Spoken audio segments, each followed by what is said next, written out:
తాండూరు పట్టణవాసులకు స్వామి వివేకానంద 163వ జయంతి శుభాకాంక్షలు తెలుపుకుంటూ,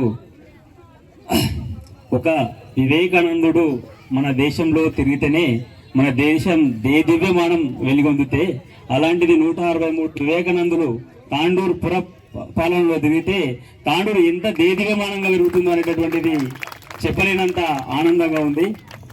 స్వామి వివేకానందుడు ఒకటే చెప్పిండు, ప్రపంచ దేశాలు విలాసవంతమైనటువంటి ఆలయాలకు నిలయమైతే నా భారతదేశం పూజ గదికి నిలయమైనది, అలాంటి పూజ గది లాంటిది నా పవిత్రమైన భారతదేశం అని చెప్పిండు. మీకు అందరికీ తెలుసు, స్వామి వివేకానందుని కన్నా ముందు ఒక దేశం, స్వామి వివేకానందుడు అమెరికాకు వెళ్ళి హిందూ మత సమ్మేళనంలో అతనిచ్చిన స్పీచ్ తర్వాత మన భారతదేశం భారతదేశంగా మారింది.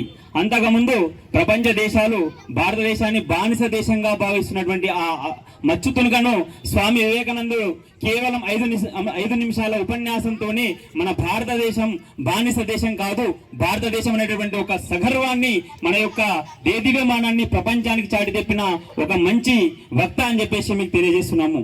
ఒకటే చెప్తున్నాము, ఒక చిన్న ఉదాహరణ.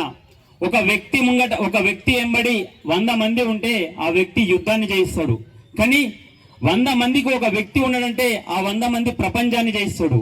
అలాంటి హిందూ మతాన్ని దేదీవ్యమానంగా వెలుగొందడం కోసం మనకు ఒక వివేకానందుడు, ఒక నాయకుడు ఉన్నాడని చెప్పేసి ప్రపంచం తెలుసుకునే విధంగా మన భారతదేశం చాలా ఉన్నతమైనటువంటి ఈ యొక్క సాంప్రదాయాలను, ఈ యొక్క ధర్మాన్ని ప్రపంచానికి చాటి తెప్పుతున్నదంటే దానికి గర్వకారణం ఒకే ఒక్కడు, స్వామి వివేకానందుడు. కావున స్వామి వివేకానంద జన్మదినం రోజు ఇలాంటి పురస్కారాలు కావు.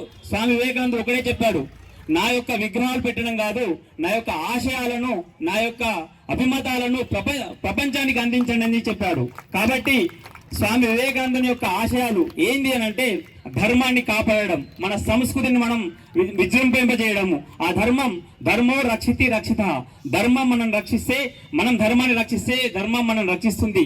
ఆ యొక్క అలవాటును చేసుకొని ప్రతి ఒక్కరు కూడా మన సంస్కృతిని, మన జాతి గౌరవాన్ని నిలబడే విధంగా మన యొక్క చేయాలని చెప్పేసి చెప్పుకుంటూ నేను సెలవు తీసుకుంటున్నాను.